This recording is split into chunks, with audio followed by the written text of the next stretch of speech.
એ નિર્માલ્યને દૂર કરો તો પછી જે શેષ તત્વ વધે એ સોહમ પદ, એની તમે કહે છે કે પૂજા કરો, એની ભક્તિ કરો. આ ભક્તિ કરી અને મુક્તિ પ્રાપ્ત થાય છે. આ ભક્તિ કરી અને મોક્ષ પ્રતીતિ થાય છે. જાકી સુરતા લગી સાહેબ से काम क्रोध गर्दन देता, सत्य नाम तखत पर जे आसन रखता, सोई जोगी है सदा अवधूता. સદગુરુએ જે સત વચન ઓળખાયું, આઠે પોર જેની સુરતા ઈ નામની માલિકો રહીએ છે, ઈ જોગી અવધૂત પુરુષ છે. અવધૂત પુરુષ, વિદેહ ગતિ જેને કહેવામાં આવે છે. સદગુરુનું વચન એ નિરંજન નિરાકાર છે અને ઈ મારું સ્વરૂપ છે એવો દ્રઢ નિશ્ચય થઈ ગયો. ઈ વિદેહ દશાને પ્રાપ્ત થઈ, તેની દેહ છતાં વિદેહી દશા પ્રગટ થઈ. દેહ છતાં જેની દશા વર્તે દેહાતીત, ઈ જ્ઞાનીના ચરણમાં હો વંદન અગણિત. દેહ હોવા છતાં જે વિદેહ દશાને પ્રાપ્ત થઈ ગયા એવા મહાપુરુષના ચરણની માલિકો તો કોટી કોટી વંદન. એની માલિકો પરમાત્મા સ્વરૂપનું સામર્થ્ય ખડું થયું.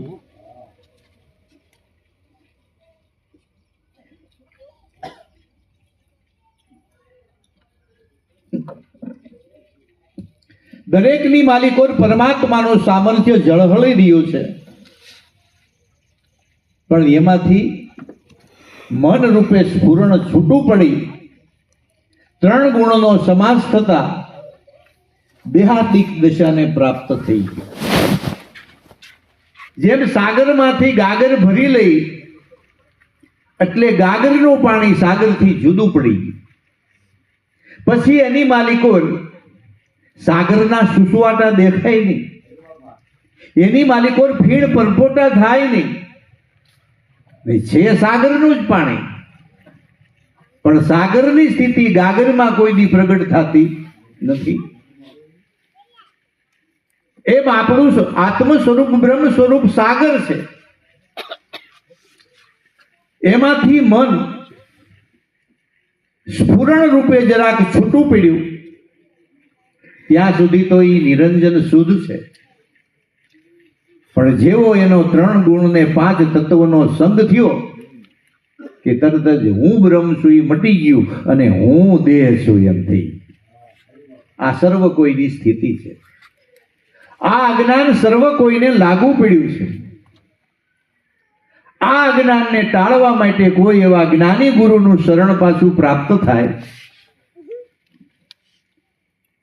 અને આપણો દેહરૂપી ઘડુલો જો સાગરની માલિકો પાછો ઠલવાઈ જાય, ગાગરનું પાણી છે એ સાગરમાં ઠલવાઈ જાય એટલે તરત જ પાછું મળી જાય, હિલોળા લેવા. બસ આટલી વાર છે. બ્રહ્મપદની ઓળખાણ કરીને બ્રહ્મની સાથે એકતા કરાવી દેનાર કોઈ એવા સમર્થ સદગુરુ સંત મળી જાય તો મન મટી અને બ્રહ્મ રૂપ બને. પછી એની માલિકો સાગરની લહેર એટલે બ્રહ્માનંદની લહેર પ્રગટ થાય. મહાપુરુષના શ્રી મુખમાંથી નીકળતા શબ્દો એ બ્રહ્મ શાયરની ઉલટ છે, અનુભવની ઉલટ છે. સંતોના શબ્દો ખાલી નથી. સંતોના શબ્દો એક એક વાક્ય છે એ મહાવાક્ય રૂપ છે. એના શબ્દોને આપણે હૃદયમાં ધારણ કરી એનું ચિંતન મનન કરી તો આપણી પણ એ પ્રમાણેની સ્થિતિ પ્રગટ થઈ જાય. આપણે કોઈ સામાન્ય નથી. સર્વનું સ્વરૂપ બ્રહ્મ